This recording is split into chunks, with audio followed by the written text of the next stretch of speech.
तर मुलांनो आज आपण 10वा धड्याचं नाव आहे गडाधन.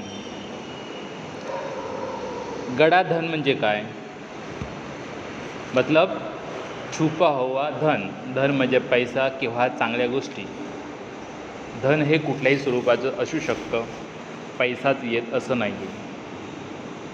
बघा मुलांनो, ह्या पाठामध्ये आपल्याला मेहनत किती महत्त्वाची असते, मेहनत केल्याने आपल्याला फायदे काय होतात, मेहनत बिना म्हणजे परिश्रम विना कुठलंच फळ मिळत नाही, हे या पाठातून आज आपण शिकणार आहोत. बघा, पाठाचा परिचय थोडासा. जीवन में परिश्रम का बड़ा महत्व है. परिश्रम के बिना कुछ भी पाया नहीं जा सकता, इसलिए परिश्रम करने से कभी जी नहीं चुराना चाहिए. इस कहानी के द्वारा यही सीख मिळती है. काय सांगितलं इथं की तुम्ही परिश्रम केले पाहिजे, कष्ट केले पाहिजे, तर तुमचं जीवन सफल होऊ शकतं, नाही तर कुठल्याही प्रकारचे तुम्हाला यश प्राप्त होणार नाही. त्यासाठी कुठल्याही प्रकारे आपण आळस, कामचुकारपणा करणे योग्य नाही.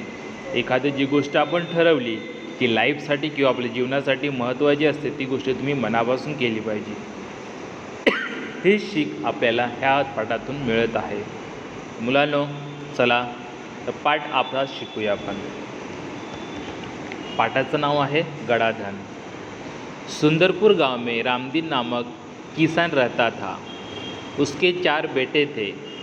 रामदीन स्वयं तो बहुत परिश्रमी था, पर उसके चारों बेटे आलसी थे. आता इथे काय सांगितलं बघा की सुंदरपूर नाम एक गाव होतं. तिथे एक किसान राहत होता, म्हणजे शेतकरी राहत होता. त्या शेतकऱ्याला 4 मुले होती.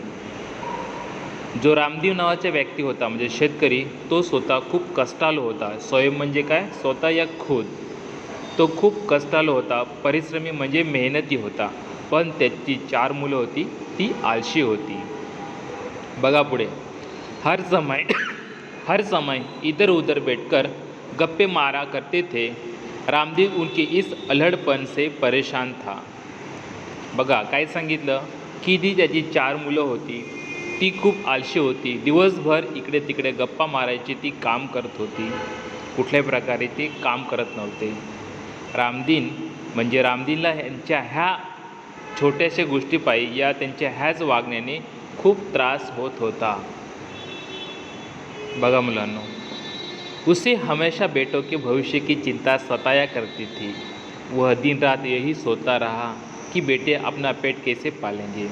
आणि रामदीनला ह्याच गोष्टीचा त्रास होत होता की ही जी माझी मुलं अशी वागतात, ही भविष्यात काय करणार, यांचं पुढे पोट कोण भरणार. जोपर्यंत मी आहे तोपर्यंत यांचं जगणं चांगलं आहे, पण मी गेल्यानंतर ही पोरं कशी जगणार, ही जी चिंता होती ही रामदीनला नेहमी सतावत होती.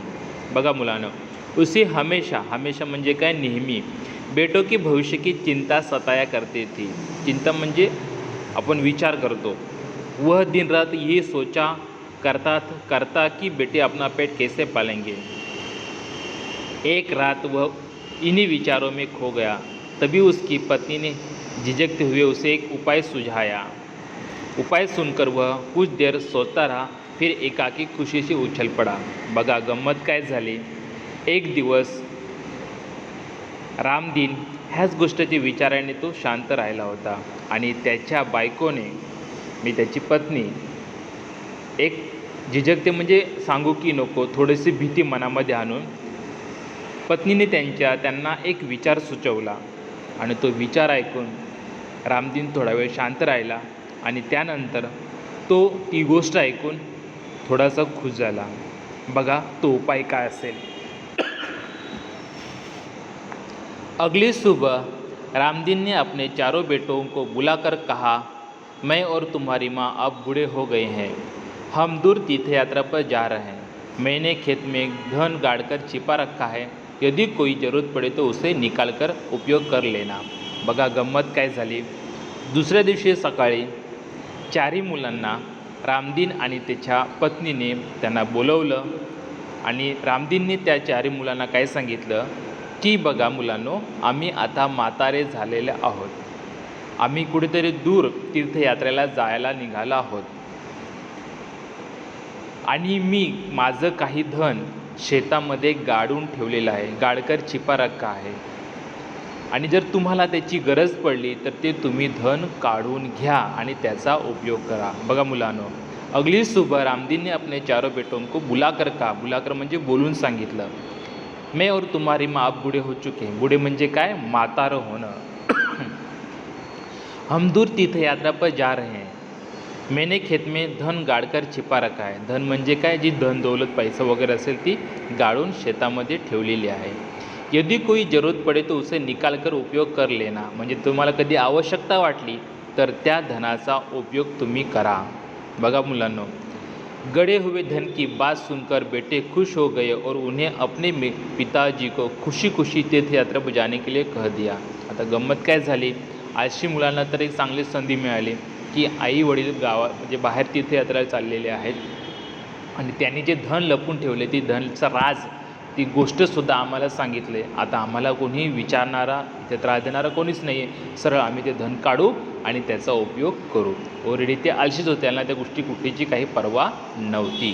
पुढे काय झालं, वे मन ही मन खुश हो गए, अब कुछ दिनों तक पिताजी का बंधन भी ऊपर नहीं रहेगा। आता बघा त्यांना काय आवडलं की बघा ठीक आहे, आईवडील चालले यात्रेला जाऊ दे, आता काही दिवसात तरी आपल्यावरती आईवडिलांचं बंधन राहणार नाही, आपण हवं तसं वागू, हवं तसं करू शकतो। ह्या खुशीने ते आनंदित झाले। बघा, मन ही मन खुश होना म्हणजे आनंदित होना, मन ही मन खुश होना म्हणजेच आनंदित होना। पुढे आहे का, रामदीन के जाने के बाद कुछ दिनों तक तो सब कुछ सामान्य चलता रहा, पर उसके